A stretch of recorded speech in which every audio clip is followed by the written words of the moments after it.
biggest reason that communities should support the family farms that surround them is this land is what provides everyone with clean air, clean water, and all those other services that we tend not to think about that a farm provides. If we want farmers to preserve and conserve and protect those resources for everyone, then we better start supporting what they do, especially the ones that are trying to do it right.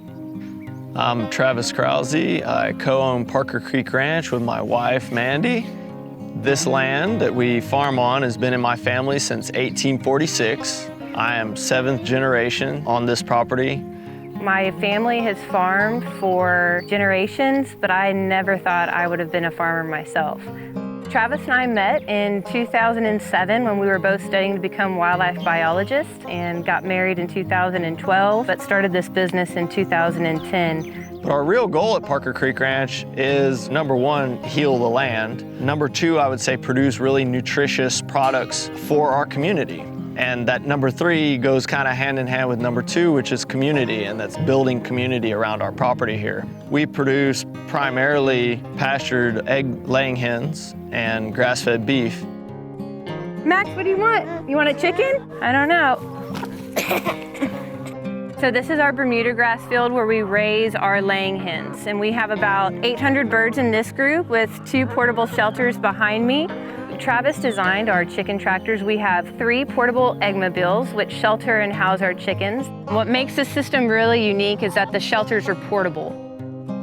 The landscape here is located in the ecoregion of the South Texas brush country, and the land itself is a real heavy clay, so it's a really challenging soil to work with. Conventional agriculture, you till the soil, okay, so you're ruining the soil biology, and you go in there and you plant the same seed over 1,000 acres. You've lost all your diversity, right? And then you come back through and spray it a few times, and any major cropping system that uses tillage and heavy chemicals is going to be a degraded soil ecosystem. And once you harvest it, it goes on a ship, possibly all the way across the ocean. And none of that money really ever comes back to the community. In fact, most of the farmers don't make enough money to even make a living. That's why Mandy and I took this path of regenerative agriculture, where it's a systematized approach where not only do we produce the animals and we control the land, but we deal with small independent processors that process our meats.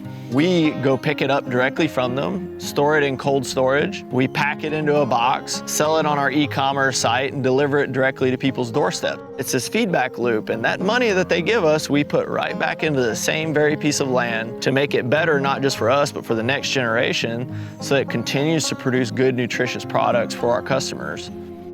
To us, regenerative agriculture, applied to our context here on this land, is managing the big system. So we're looking at the soil, the water, the plants, the wildlife, the specific livestock we raise here, and then the people, and how that all interacts and goes hand in hand. We have management techniques to help us achieve certain goals. The first one is grazing, and that is to help us achieve the goal of creating healthy habitat for livestock and for wildlife. So we use rotational grazing system. We rotate animals frequently with our cattle and also with our poultry, using electric fencing systems and frequent rotations.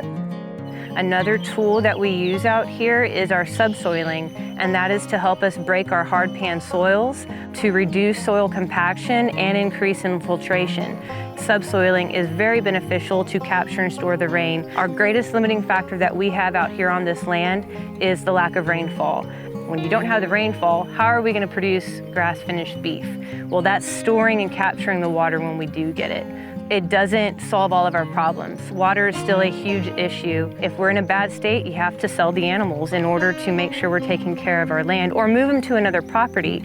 We want to be able to keep those animals, but we have to get them off of this land to allow it to rest. That's probably one of the most important things that we can do out here for land management, is allowing the land to rest and recover after grazing events. We have some pastures here on the ranch that when Mandy and I started in 2010, they measured at less than 1% organic matter, and now we're up to above 5% organic matter on those same pastures. For every 1% increase in organic matter, you can hold 20,000 gallons more water per acre during a rainfall event.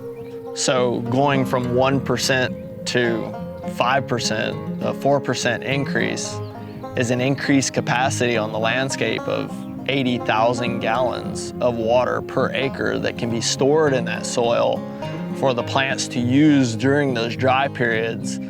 By supporting these types of production methods and farmers, then we can support a local steady supply chain. And so I feel like that is the future for all of us to get our healthy food, is by supporting the small farms. I want Parker Creek Ranch to still be here 100 years from now, providing grass-fed beef and good eggs and chicken and all these other things, and as a source of provisions for the community. At 65, 70 years old, if I can look back and see that, you know, that's kind of like going from A to Z. That's the Z for me, you know, would be able to look back and see that was successful.